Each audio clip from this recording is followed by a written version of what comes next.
በስመ አብ ወወልድ ወመንፈስ ቅዱስ አሐዱ አምላክ አሜን። በስመ አብ ወወልድ ወመንፈስ ቅዱስ አሐዱ አምላክ አሜን። በስመ አብ ወወልድ ወመንፈስ ቅዱስ አሐዱ አምላክ አሜን። ሰላም መፍቀርቲ እግዚአብሔር አምላክ ከመይ ኣለኹም ከመይ ቀኒኹም። እሺ ከም ፈቃዲ እግዚአብሔር አምላክ ሓንቲ መዝሙር ምስጋና ክዝምር ናይ ዝምር ልሳን ከዕድለኒ ወትሮ ኣብታ እትገብርዋ ናይ ሕልና ፀሎትኩም ዝዘክሩኒ። እሺ ክብርኺ ተገሊፁ እትብል መዝሙር ብስም ስላሴ ኣሚንናን ሓቢርና نزمر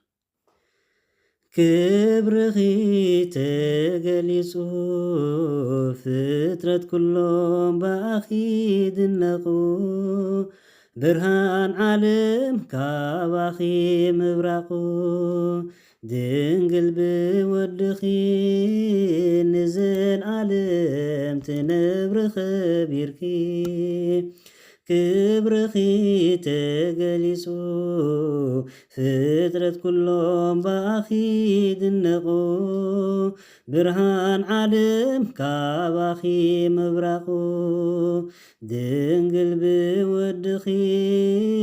ንዘለዓለም ትነብር ኸቢርኪ ወለዶታት ኩሎም ብፅእቲ ይብሉኺ ደጊ ጥቃዕትኺ ናደነኑ ይመውፅኺ ንጉስ ዝበሃጎ ንፍሉይ ውበትኪ ጸጋ መሊኡኪ ፈጣሪ ወሊድኪ ጸጋ መሊኡኪ ፈጣሪ ወሊድኪ ኣብ ኣርያም ኣብ ሰማይ ትነብሪ ብኽብሪ ጸሎትና ትዕርጊ ናብ ልዑል ፈጣሪ ክብርኺ ተገሊጹ ፍጥረት ኩሎም ባኺ ድነቑ ብርሃን ዓለም ኣባኺ ምብራቑ ድንግል ብወድኺ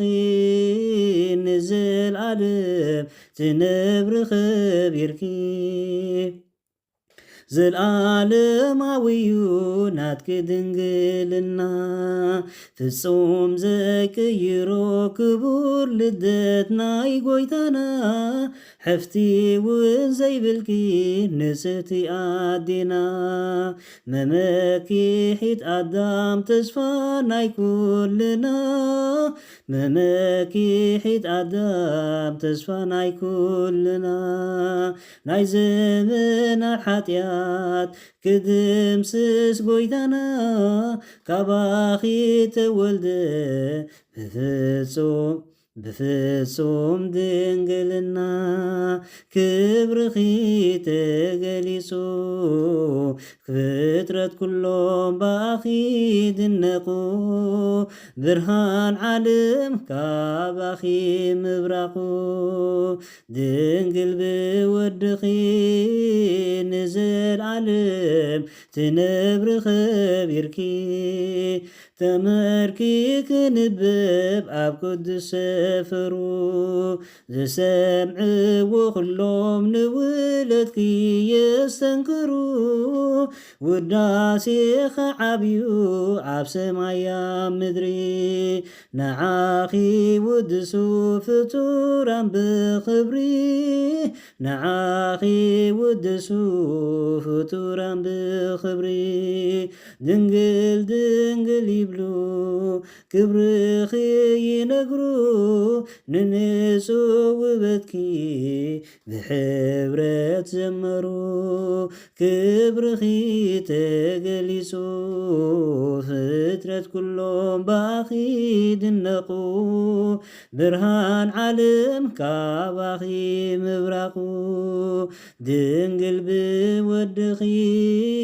ንዘለዓለም ትነብር ኸቢርኪ ትምህርተ ሰናያት ድንግል ማርያም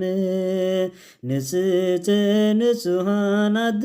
ጎይታ መዲና ዓለም ቃል ኪዳን ዘለኪ ጥበቓ ንዓና ኣማላዲት ኣደ ኣምላኽ ዝሃብና